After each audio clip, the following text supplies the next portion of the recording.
Well, hello. I'm so glad you stopped by today because we have a lot to do.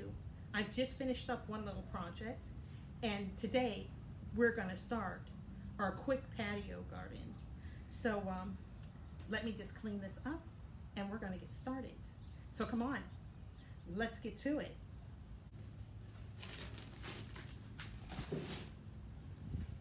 There we go. I think I've got everything we need right here.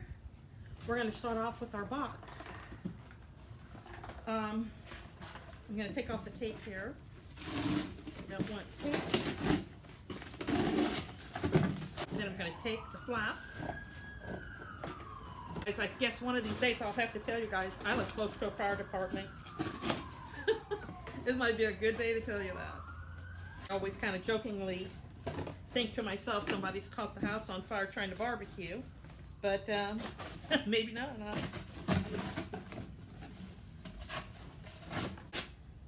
Whew. Finally got mom.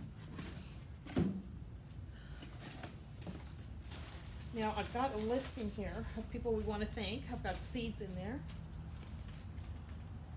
My gloves. There we go. Here's the list. Here's the list. So here's the thanks for all the people that gave their opinions on what we should do.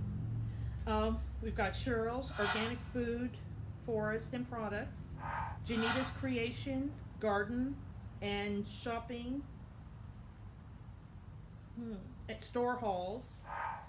We've got Angela's Busy Bee Garden and Homestead, Renee's Garden, The Little White House, Babette is in the Garden. So all of them suggested generally using a box. And I like the idea of putting newspaper at the bottom, because if somebody's growing on a wood surface, you know, I'm not even going to use that flap because it's got glowy stuff on it. Here we go.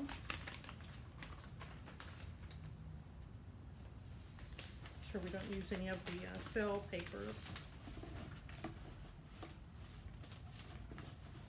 Go. Nice little layer.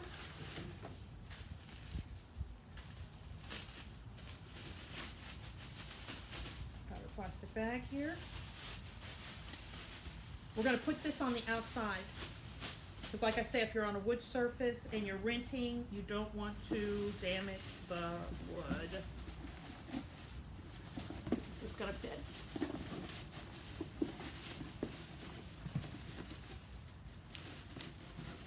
This is just a 13-gallon bag here.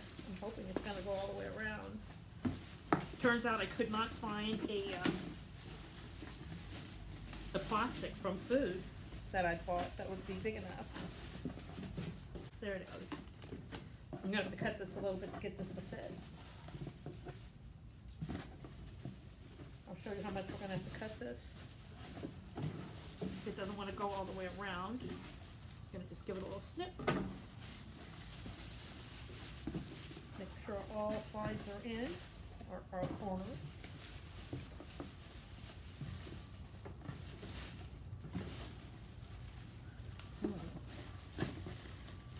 Definitely not looking as pretty as I thought it would, but I guess function is what we're going for.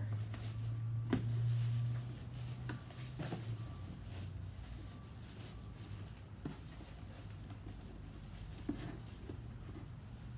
we go. I'm having to tie this so it'll stay up here. There we go.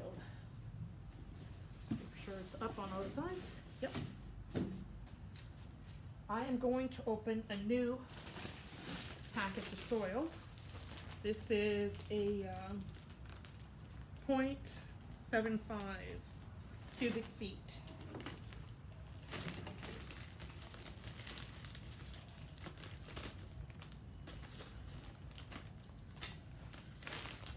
See if it fills our box.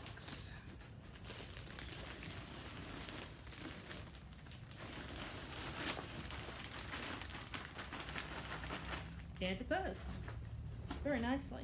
Okay, since I am not Mighty Mouse, or mighty superwoman, I am going to move this before I start putting water and stuff in. It's still pretty light. I'm going to put it right over here. I'm going to be for sure my soil is moist before I start planting. I'll have to remember you guys can't see the back side. I'll have to reposition that. There we go. Okay, I've got our seeds here. You see? Radishes. Everybody agreed radishes are fast almost.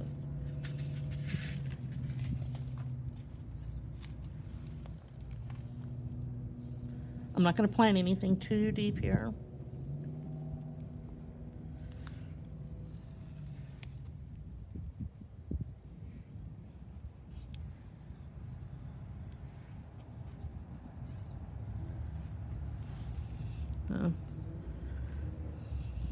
There we go.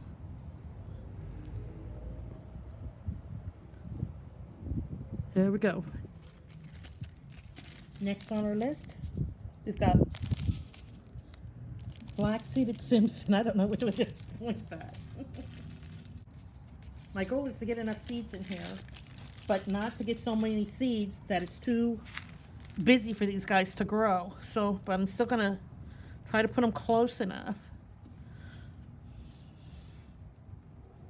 Oh boy, these little guys. I don't know if I got any down at this end. Okay. Okay. You'll probably notice I'm doing this also at the end of the day when it's kind of cool, because I don't think it's really all that good to plant in the heat of the day. Your plants won't even, or your little seeds won't even get a chance to get a drink. Well, I'm going to do the rest, and then I'll show you what all I was able to fit in. Okay, here's a little picture of our little box garden. Down at this end, we started with the radishes, lettuce, spinach. Over in this corner was kale. Over in this corner, Swiss chard. So there we go. Let's see how we do. Okay, we had a couple of questions here to answer. Okay, was wondering if the terry cloth would make mold. Well, we're not going to find that out because we're not using terry cloth, but wouldn't it be interesting to see if terry cloth could be used as a growing medium? Wouldn't that be interesting? You know what? I never did show what happened to some of our experiments that we had going on. So before it gets too awfully dark, let's just take a really quick look at that, okay? Since we're right here by the strawberries, this is the only strawberry I have left. I don't think this is a strawberry, but I'm holding on to it just because strawberries should have like little jagged edges. Those days that we had 100-degree temperature, those little strawberries just died. And I think my main problem was, you see the soil? I should have sifted it, because this little guy is struggling too. I think it should actually be bigger than this. And these are the only grapes that survived. These are the first ones that we did. And you can see with the little tug, make sure I'm tugging the, there's just stuck down in there. Just stuck down in there, really tight. Well, as you can see, it's nighttime out here. I had to turn on the light just so you could see me so I could say goodbye to you. So I want to thank you guys for spending some time with me. Keep your fingers crossed and let's hope our seeds come up and and we can see how fast we can get a harvest off of our patio garden. And so until next time, I'm going to say goodbye for now, you guys. Bye-bye. Bye.